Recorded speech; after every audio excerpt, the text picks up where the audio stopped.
God's chosen ones, no friends, no love, and exactly why it had to happen. Alone but not abandoned. Have you ever walked into a room and felt like you didn't belong, even when no one said a word? Have you ever looked around at family gatherings, church pews, friend circles, and still felt unseen? People say you're too quiet, too intense, too different. But what if I told you you weren't rejected? You were refined. You weren't meant to blend in, because heaven called you to stand apart.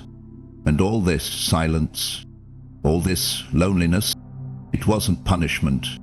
It was preparation. Because when you carry divine light, darkness doesn't embrace you, it flees from you. If you are God's chosen one.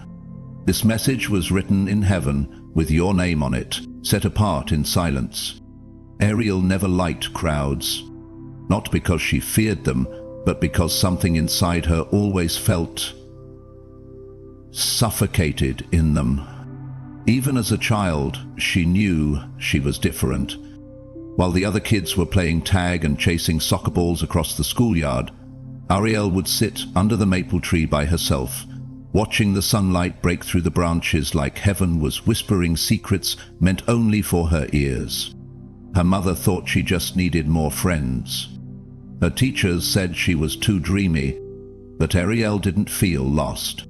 She felt awake. She noticed things others didn't. She could sense unspoken emotions behind a simple smile. She felt everything, deeply, and that made people uncomfortable. They loved her warmth until her light showed them the shadows they were hiding, and then slowly they disappeared. Some left with excuses, some with silence, some with wounds they claimed she caused just by being real.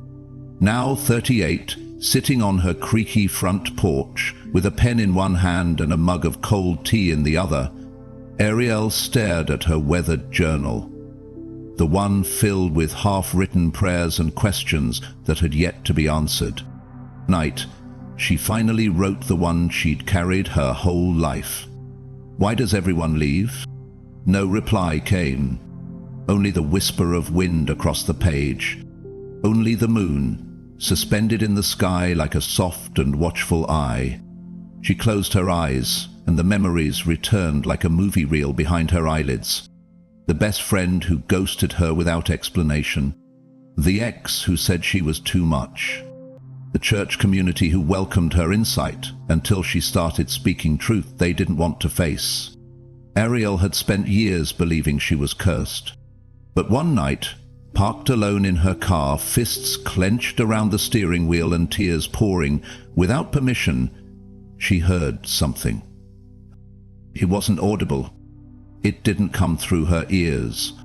It came through her soul. You were not abandoned. You were set apart. From that moment on, she began to trace every divine thread in her life. She wrote down her dreams, the ones that felt like prophecies.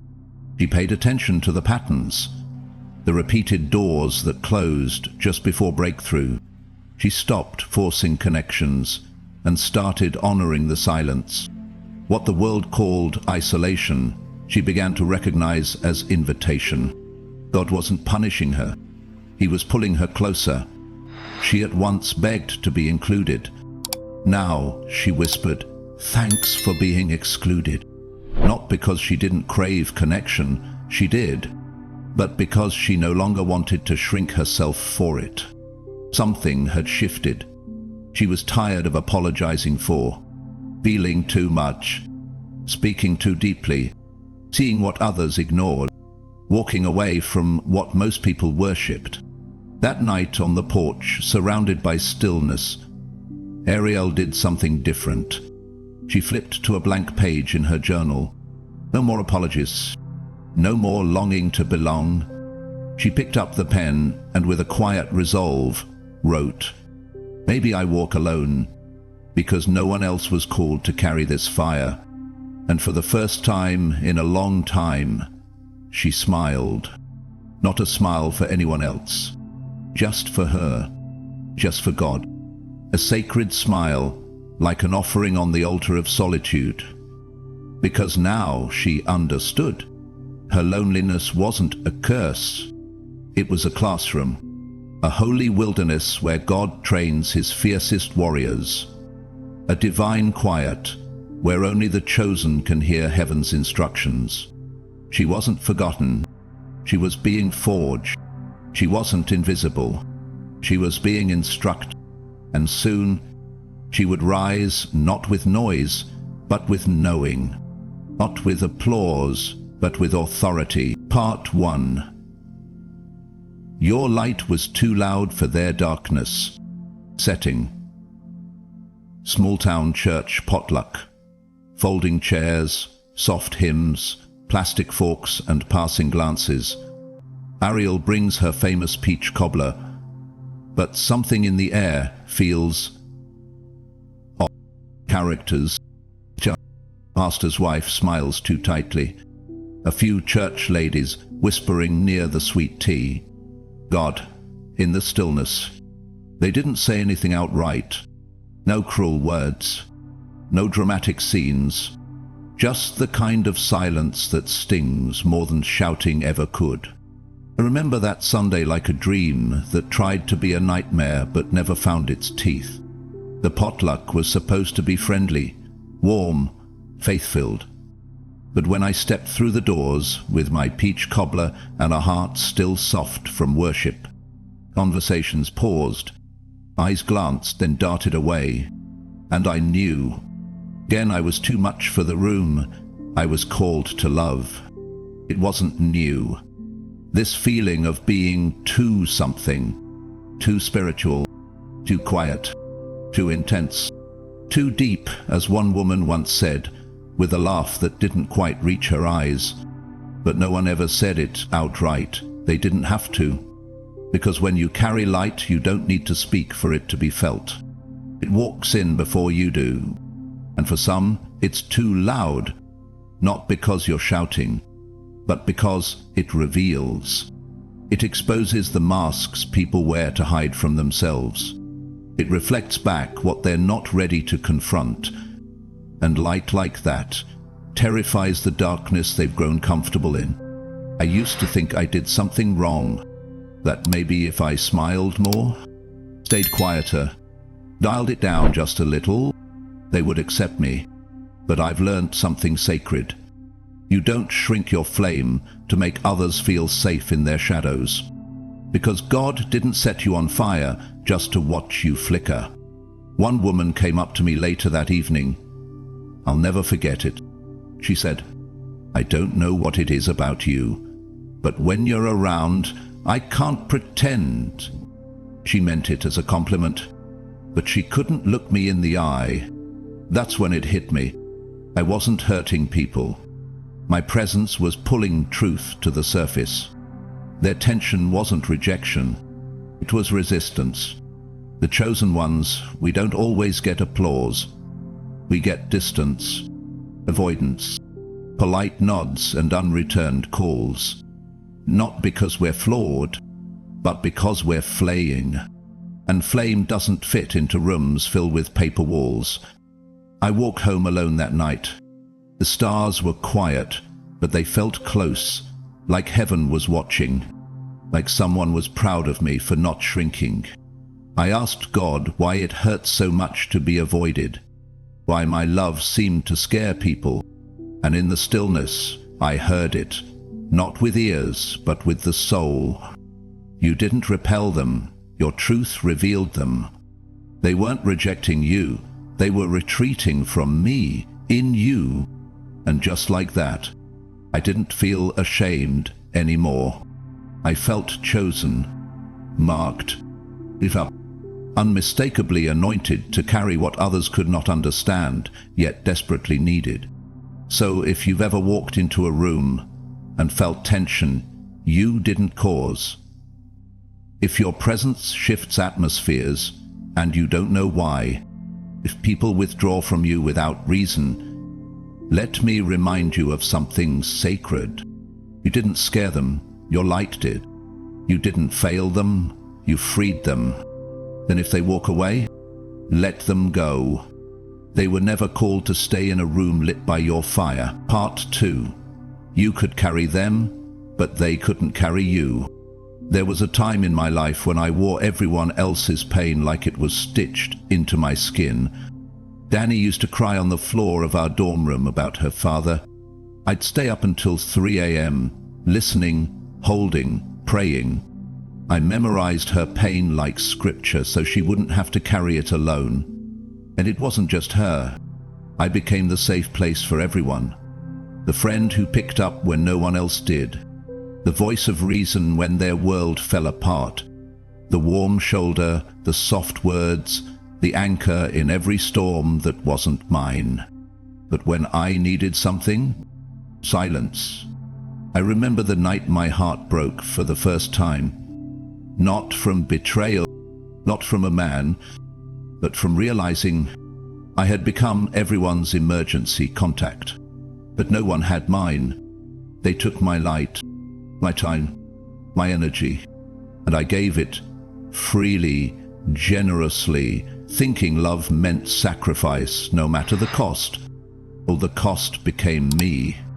There was a moment, a breaking point, when I stood in the mirror after pouring myself out again and again for people who never stayed. And I saw it, the exhaustion in my eyes, the dull ache in my spirit, the holy whisper rising like thunder from somewhere deep within. You were never meant to carry what won't carry you. It didn't mean I stopped loving, but I started asking, who feeds me when I'm starving? Who lifts me when I'm breaking? Who prays for me when I've prayed the world back to life? And the answer was rarely a name. Just God, always God. Chosen ones. We don't just attract people.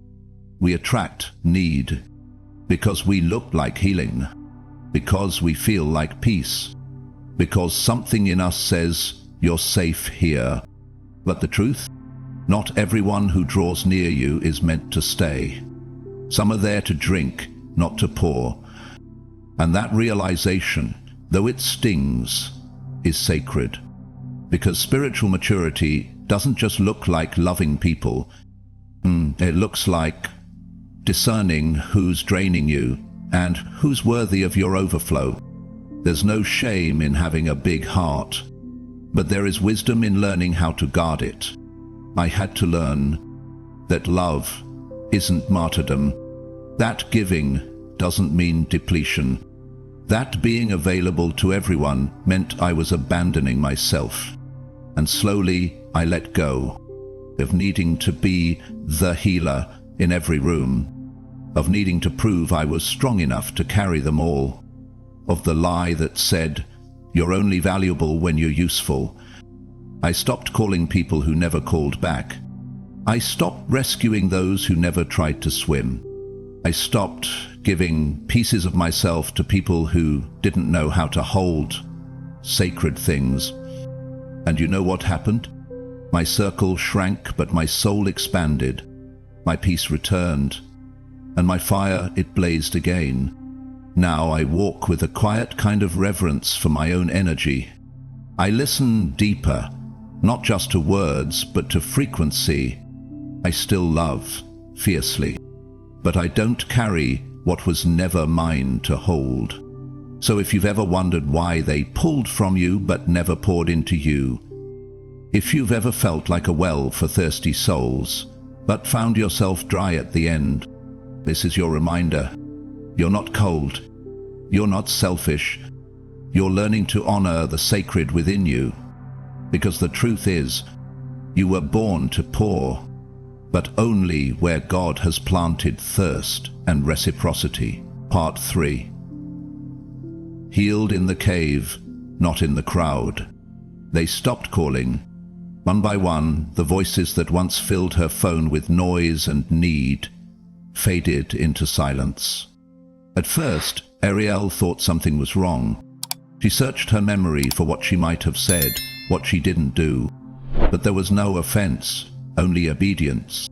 only a quiet surrender to a whisper she couldn't ignore anymore. She wasn't angry. She was hollow, emptied by the months, maybe years of giving too much and asking for too little.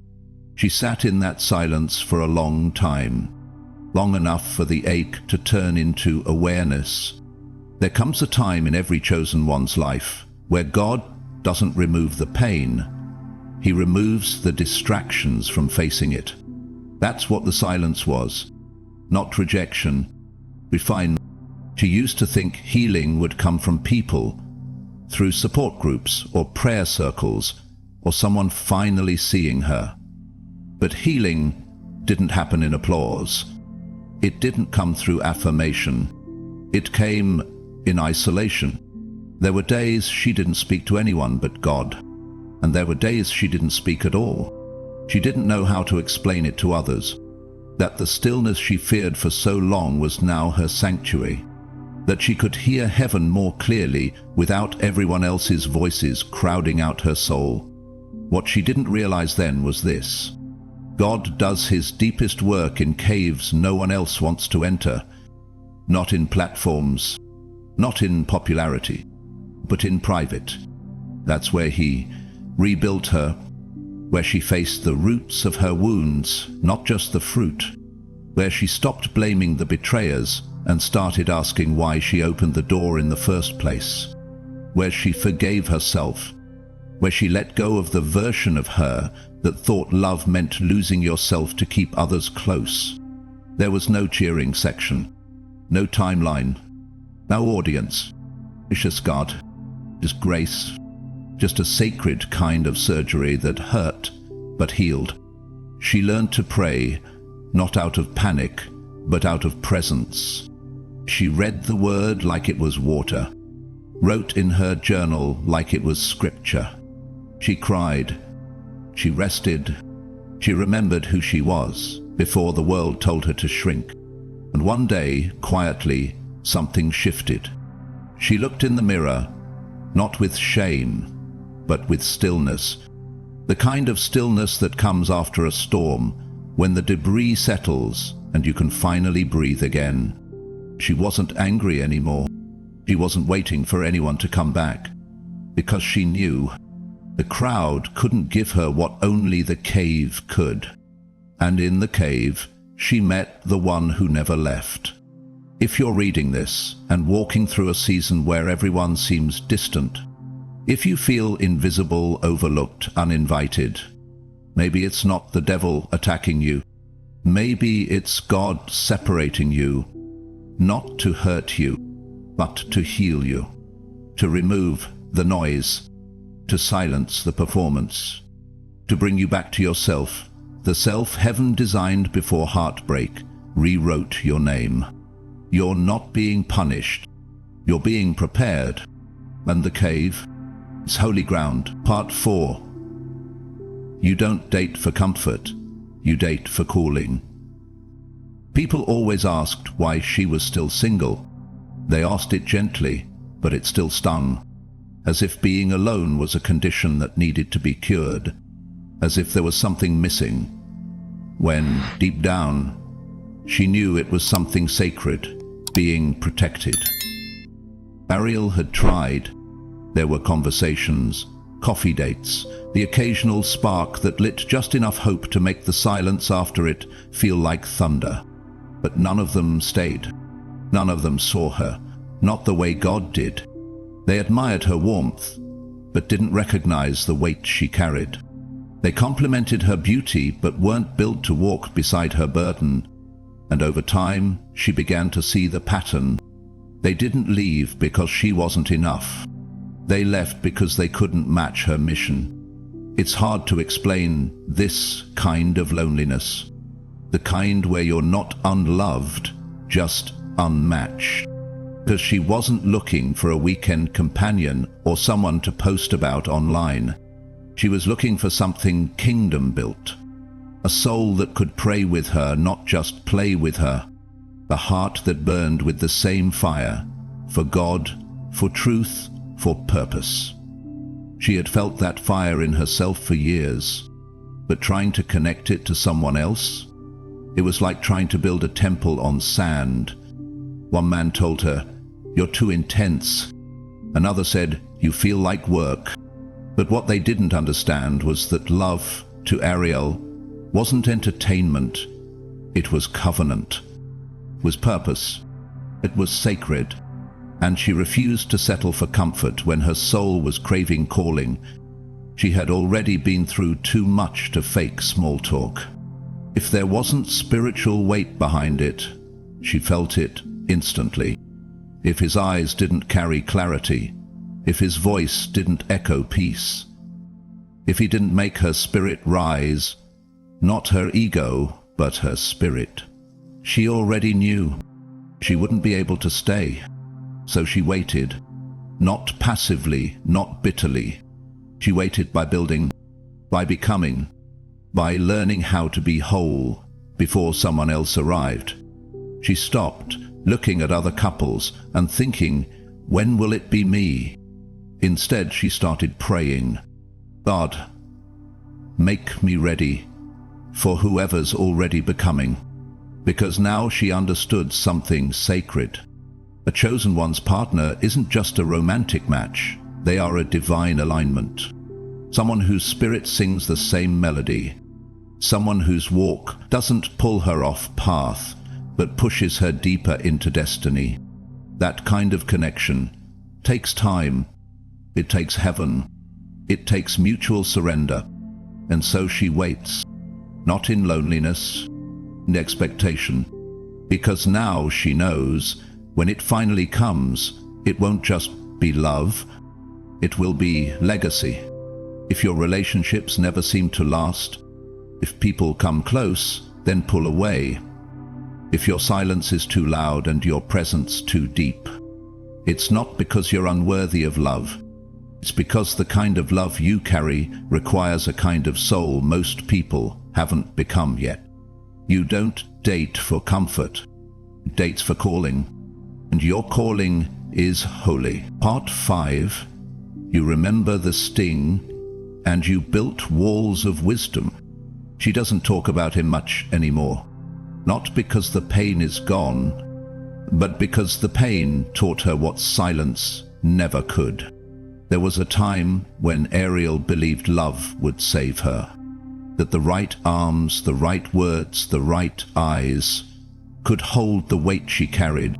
And for a while, he made her believe it too. He was gentle, thoughtful, said all the right things.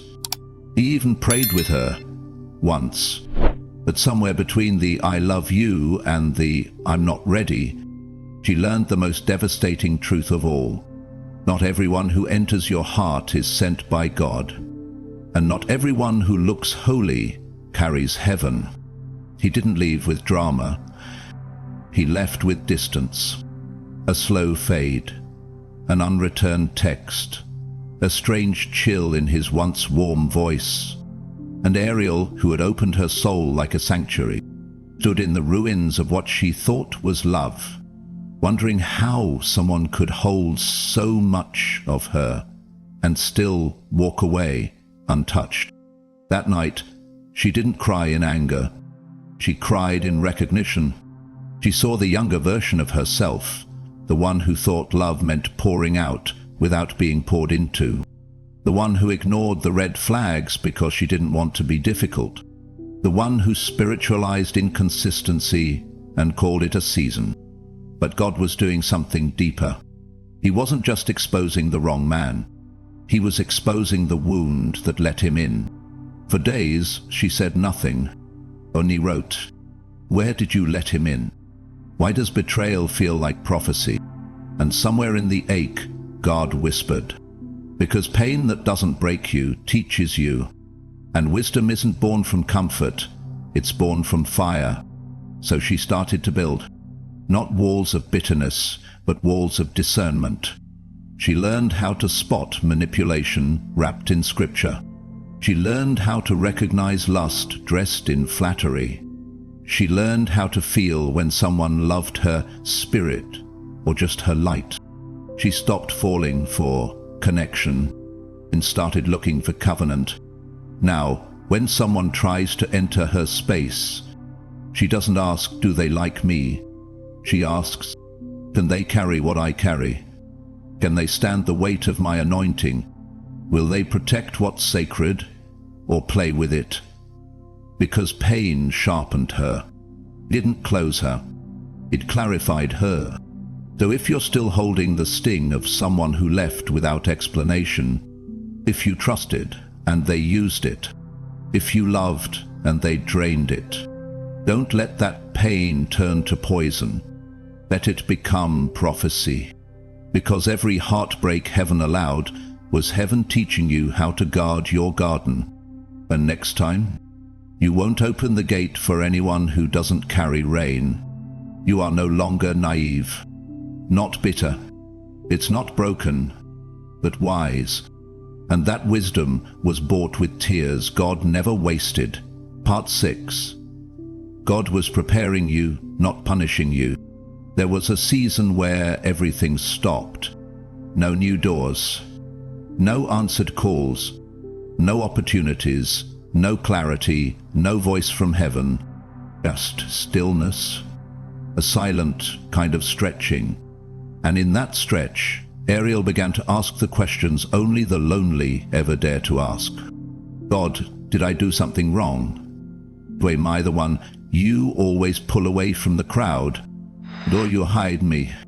But there were no thunderous replies, no parting skies, just a whisper in the depth of her spirit, barely loud enough to hear, but impossible to ignore. This isn't punishment, it's preparation. She didn't want to believe it at first, because preparation didn't feel holy. It felt like abandonment. While others were posting milestones, celebrating engagements, getting promoted and partnered and publicized, she was walking circles in a wilderness no one else seemed to see. But now, with time and tears behind her, she understands. Heaven hides what it's anointing, and isolation is divine incubation. God wasn't punishing her by pulling people away. He was protecting her from partnerships that would have polluted her purpose. He wasn't delaying her destiny.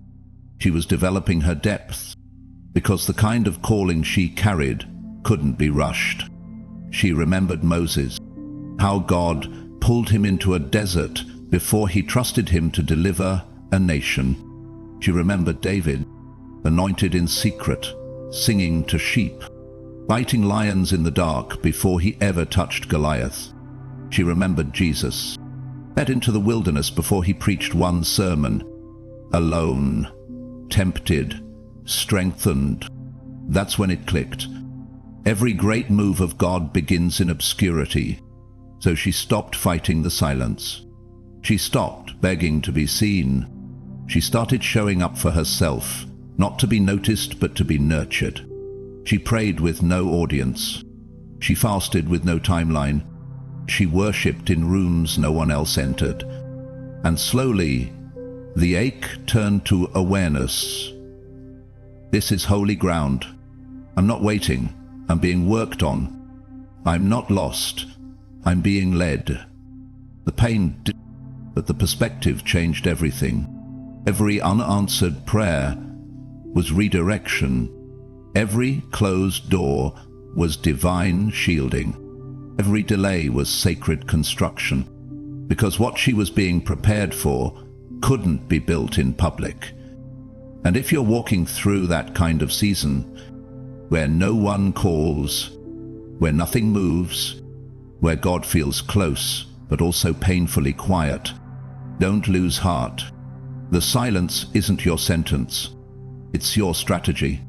He's not punishing you.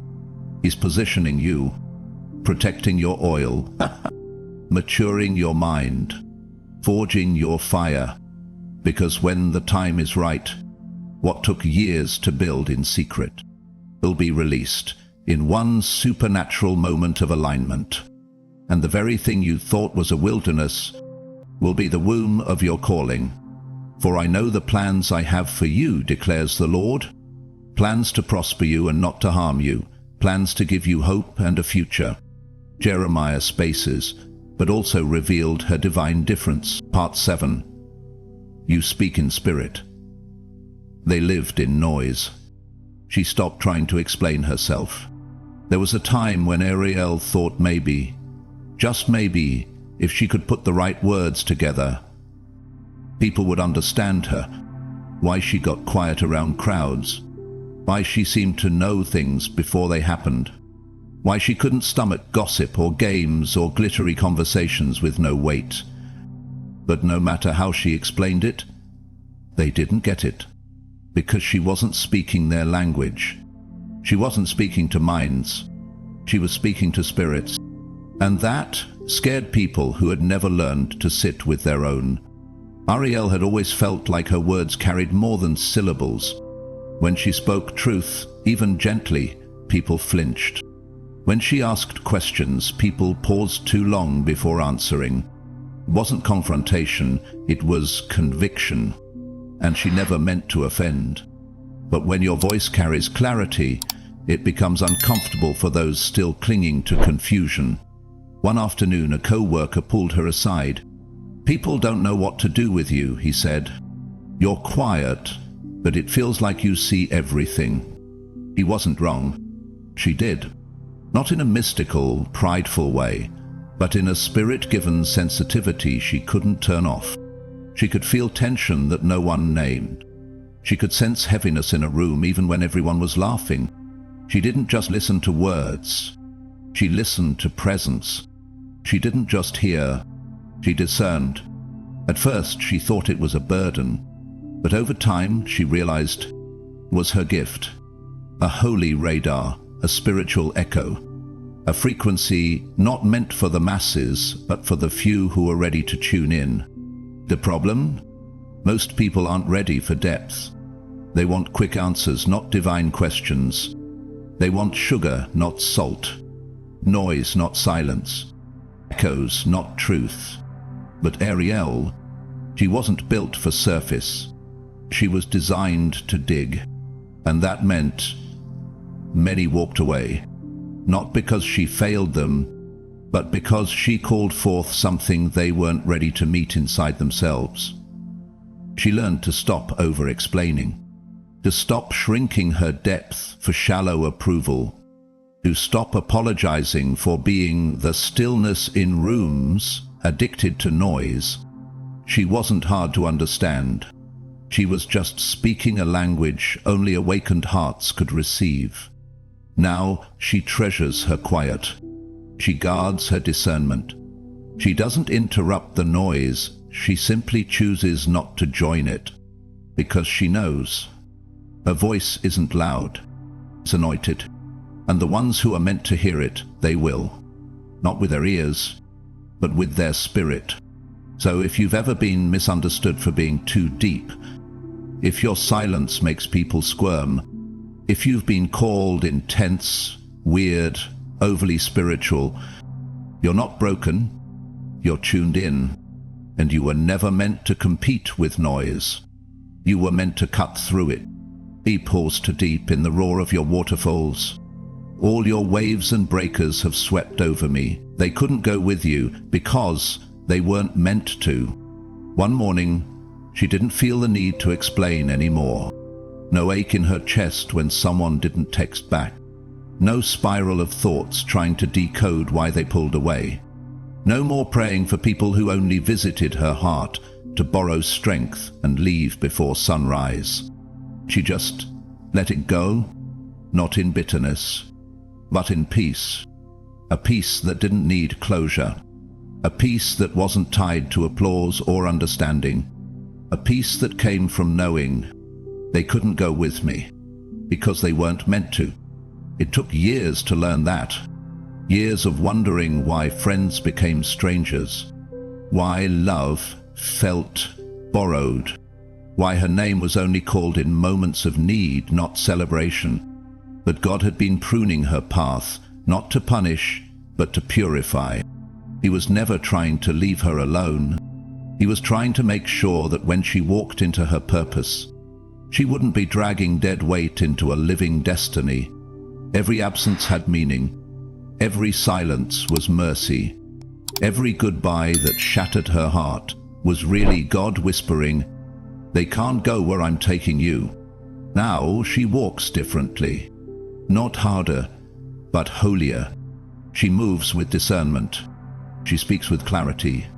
She no longer chases runes, roles, or relationships that require her to dilute her design, because now she sees it all.